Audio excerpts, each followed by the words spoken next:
poquito de lo que cayó de la nieve. A las 9 de la mañana, esto es lo que me espera, tengo que limpiar. Febrero de 2013. Big Stone.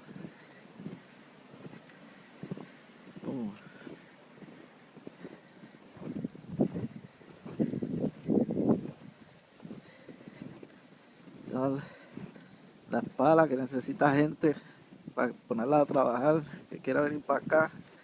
Pinche verón. Oh my god. Look at this.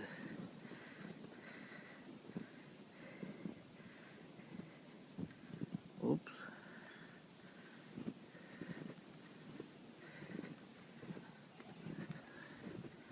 Hay como unas 20 pulgadas.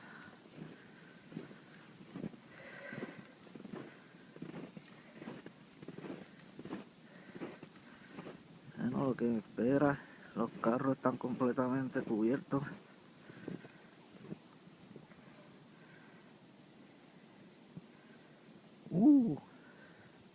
That is no.